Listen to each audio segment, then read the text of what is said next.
Good morning, ladies and gentlemen, and welcome to World Travel Market 2022. Who would think it? And who could I have better than Dana Young from Visit Florida? Good afternoon, good morning, Dana. Good morning, Graham. How you doing? I'm doing great. Good to be back here in the UK. Good. Well, we've had an adventurous couple of years in tourism and travel, but Visit Florida and Florida tourism has done extremely well by the sound of it, haven't they? Florida has really thrived coming out of the pandemic, or even during the pandemic, because we were never closed. So when people were ready to travel, we were there to provide them a great travel experience, regardless of their comfort level. Good. So in terms of international travel, that's started to come back. How are you doing in terms of levels compared with, say, 2019, which is what everybody does? Yeah, 2019 is the benchmark. We're still down a bit, about 20% down over 2019, but all indicators are showing that things are getting much better. The UK has regained their number one spot of overseas visitation. Naturally. Naturally. And things are looking up.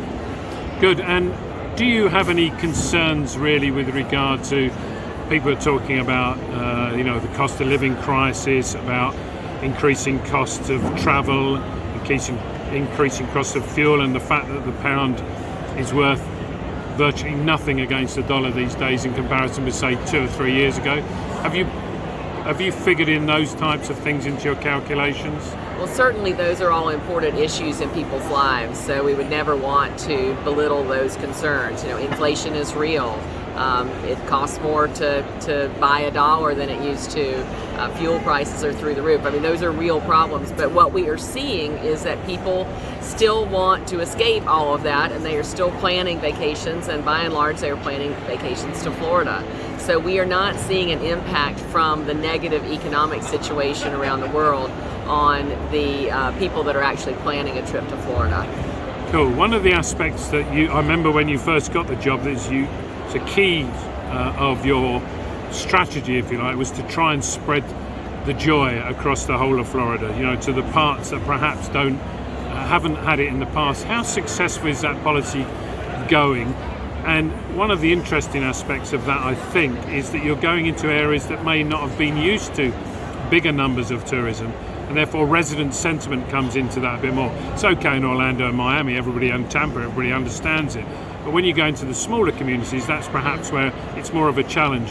Has that been part of your thinking as well? Well, back to the first part, in terms of marketing other parts of the state that it may be a little less well known, it's been incredibly successful. And in fact, last year we saw a market increase in the number of visitors that were going to our more rural counties. So truly off the beaten path. In fact, in a few of our counties, we saw hotel occupancy levels increase as much as 25% year over year. So huge increases. And quality of life is obviously something that we have been looking at and will continue to look at in the future, quality of life for our residents. And we have consistently tracked resident sentiment toward tourism. And we have found that around 60% of our residents, roughly, believe that our tourism economy gives them a better quality of life. But we are constantly measuring these quality of life metrics, because if something gets off or changes, we need to know that so that we can adjust what we're doing.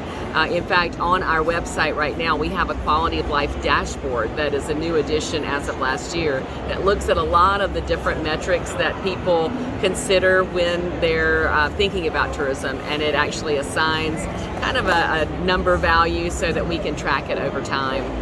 Excellent. And do you think that in this post-COVID world, which we're now in, you said you've done very well, but does it give tourism in general, and particularly in Florida, it gives it even more importance, because there's obviously it's a massive economic contributor to the Floridian economy. In fact, it may even be number one for all I know. But it also, politically it makes it stronger and easier for you to go to Governor DeSantis has said, look, I need another £10 million to spend on a travel mall marketing campaign. You understand though? Sure. I mean, look, tourism is the number one industry in Florida, and it is the highest contributor to general revenue of our state. So we are, the health of our tourism economy is directly related to the health of our economy as a whole. You know, said another way, if we aren't doing well, the economy is not going to be doing well either. And so the more people realize that very important connection between tourism and prosperity, the more they are likely to realize how important the work that we do with tourism marketing is. Cool.